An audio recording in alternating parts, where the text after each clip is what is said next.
Hello folks, I hope you're all doing well. In this video, I want to take a look at my arrangement of Cruella De Vil for the ukulele. I've got this arranged for the high G ukulele, so that's what we'll be looking at here. I'm going to be talking briefly about this, so you're going to want to watch me playing through it here and have the PDF in front of you, whether it's a physical copy and you're making notes or a digital PDF that you can be referring to along with this. It'll really help a lot. I'm going to be calling out measure numbers and talking about things and not necessarily getting too involved in going through note by note. So make sure you got something in front of you to refer to. There'll be a link in the description below for a PDF here, free, of course. So the intro that I put together here is just pulling from the chords of the end of the verse melody. So when that verse melody comes to a resolution, you can see it in action in measures 25 to 30 on the page. It appears earlier than that. Measures 9 and 10 skip over the first ending. Measures 13 and 14, you see those same chords. So we've just got some sort of C, some sort of A flat, some sort of B flat, some sort of A flat, D, G, and we resolve to C. So the specific voices that I've chosen for this little intro here: C7, barred as such, A flat add 9, which I'm playing just by moving my middle finger from the 4th fret of the C string to the 4th fret of the A string. I play this B flat 9 chord, where I'm barring the 1st fret, holding the 2nd fret of the C, 3rd fret of the A string, and doing this weird variation on A7. So open G, 4th of C, open E, 4th of A. Play a D7, in this shape of D7, same shape as I played down here, C7. Doing this G9 shape here. Probably be easier to play it like that. So 4, 5, 5, 5, and then resolving to a C. Now I'm using this particular C here, this bar chord form of C. So from the G string to the A string, I've got 5, 4, 3, 3, and my pointer finger's just barring all of my strings there. I'm using this particular shape so I can get that staccato feel, so I can hit the strings, and instead of letting them ring out, I can lift up my fingers really quick to give them that kind of punchy, stabby, staccato feel. And then I get into the melody.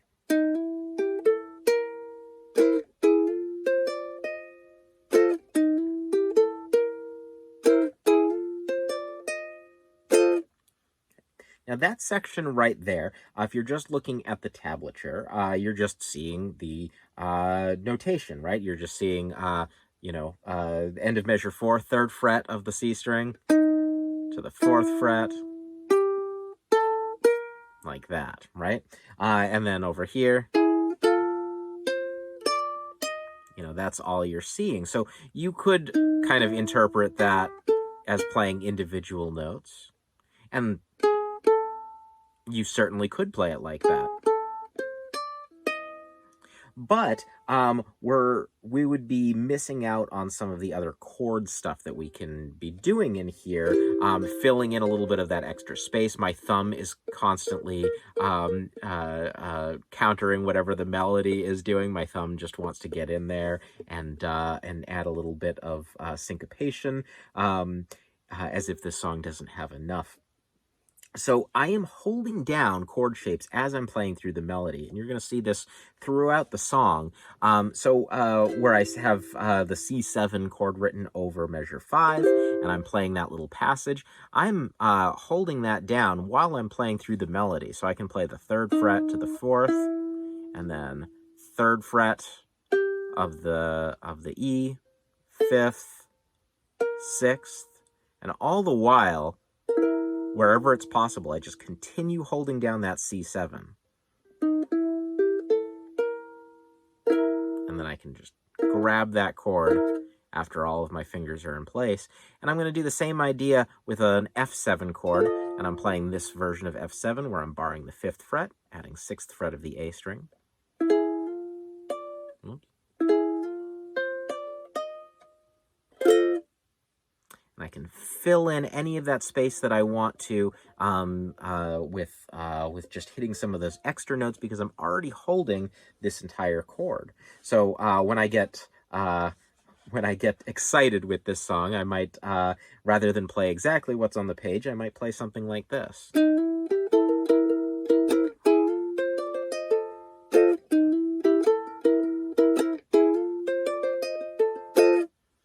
A little bit more than what's on the page. Basically, what I have written here is like the main portion that you want to get, and you can fill in some of that space however you'd like. I really like this part, measures 9 and 10. So the melody that we want out of that, starting with the pickup at the end of measure 8, is this.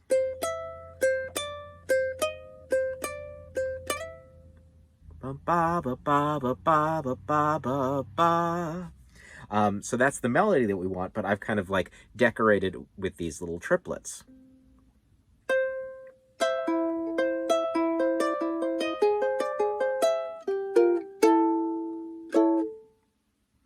Okay, so I'm coming into that little triplet section off of this F chord, and what I want to do is after I strum that F chord at the end of measure 8, I want to switch to my middle finger on the 5th fret of the G string there to go into that little triplet section. So now my middle finger's on the 5th fret of the G, and my pinky is on the 7th fret of the A, and I can get into that little section.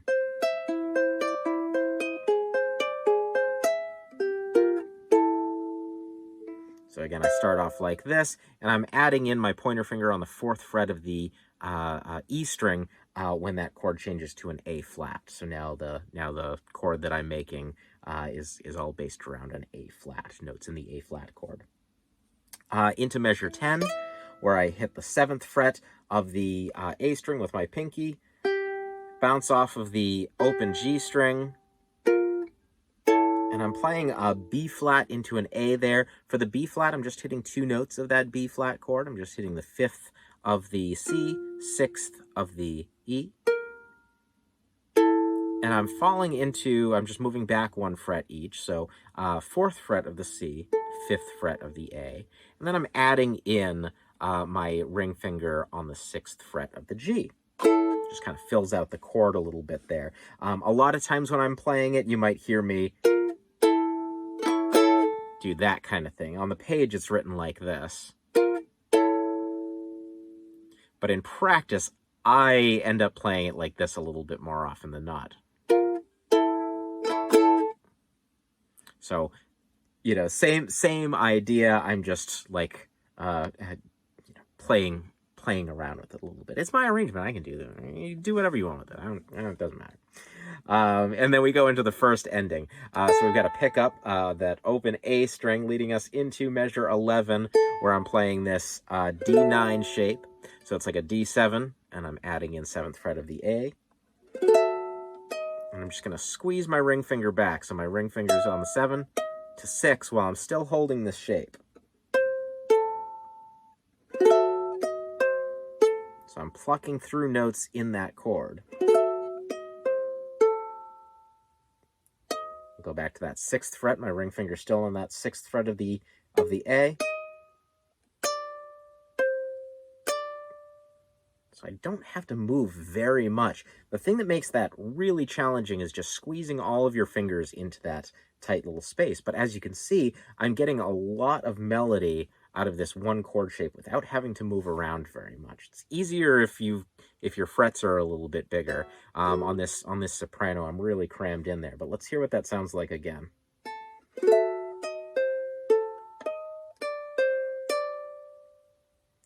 Sounds pretty neat. The melody, of course, that's happening there, simplified without any extra decoration, is. But of course, we've got a little extra notes that I'm picking through.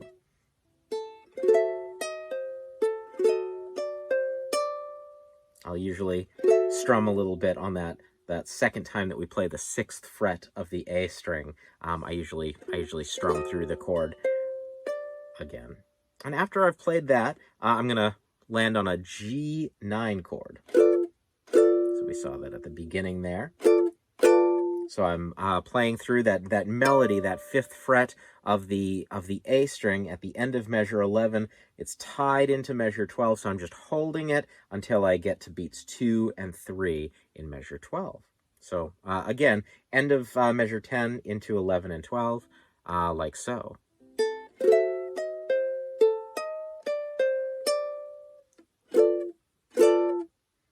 And then, of course, we've got to repeat. We play through, we go back to measure 5 and play up to measure 10, and then move on to the second ending.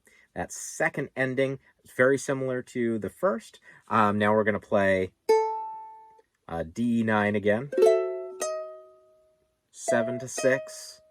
Now I'm changing that next chord a little bit.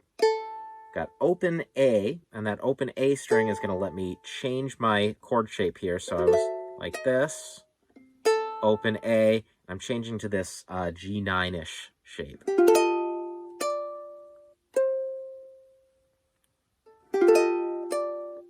I'm grabbing that C note on the 8th fret of the A string. So my melody is like that. I'm grabbing that 8th fret over there. And then I resolve to a C chord. And then we get to the bridge, pretty much starting on measure 15. And we've got a little pickup at the end of measure 14, moving into that E7. Now, I'm not actually playing an E7 on that first strum. I am playing just an E major chord. I'm barring the 4th fret of all my strings. My pinky is on the 7th fret of the A string.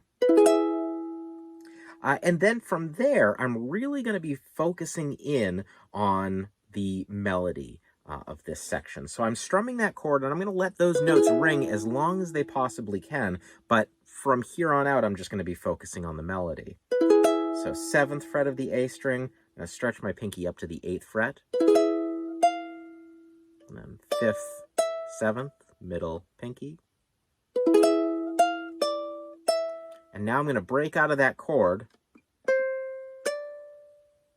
5 of the G, 5 of the A, 4 and 3, and then 2nd open on the A. And then I play that A chord, A minor chord, excuse me, twice. And then I have another pickup, measure 17, I play that, that idea again. Whoops.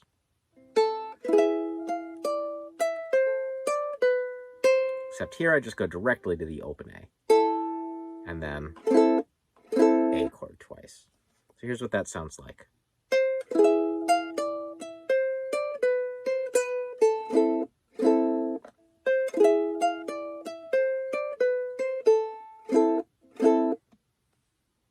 Okay. Measure 19 with the pickup at the end of measure 18. I'm going back to this D7 chord shape.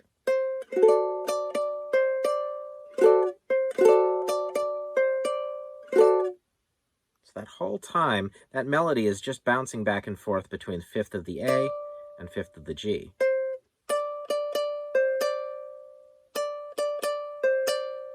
And I'm playing the D7 chord around it. Move to an A flat 7 after that.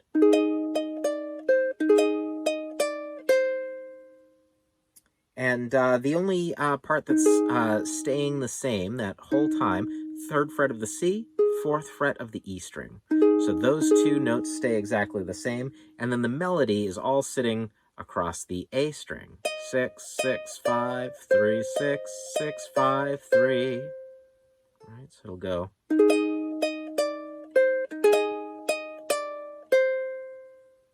Of course, I'm just holding that as a bar across the 3rd fret there. And I end this section, measure 22, with a D minor / G, That's typically what the chord's going to be. Here, with this particular voicing, it's kind of coming out more as a D9 chord. Excuse me, a G9 chord. Something around there, though. And then I move back into the verse melody again. So pick up at the end of measure 22 into measure 23.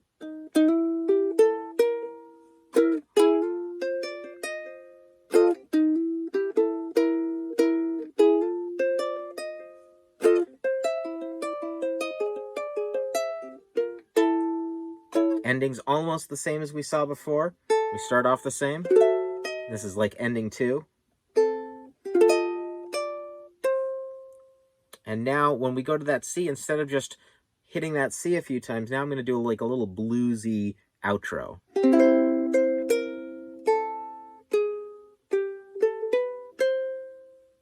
I am playing that C chord, 1st fret of the A, open, 4th fret of the E, and then I do a walk up the C scale from G, G, A, B, C, 3rd fret of the E, open A, 2, 3.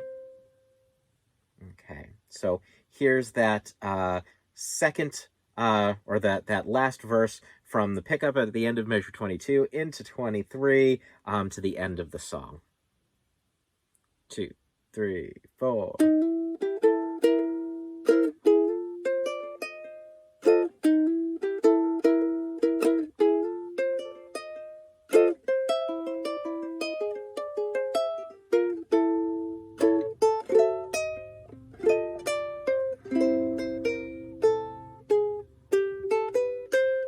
And then finally, I have a C9 to end the song off. So it's like a C7, and then I'm just adding in the 5th fret of the A string.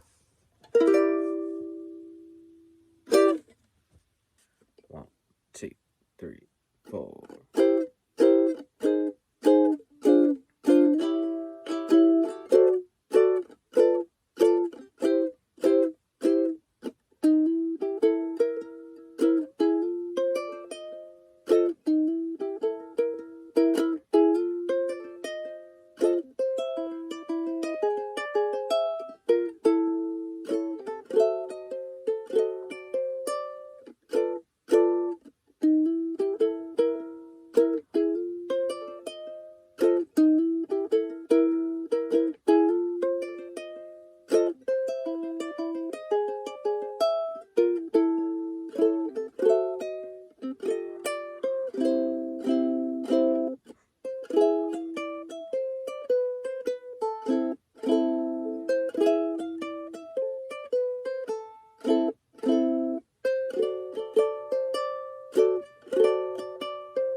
So that is a brief walkthrough of this arrangement.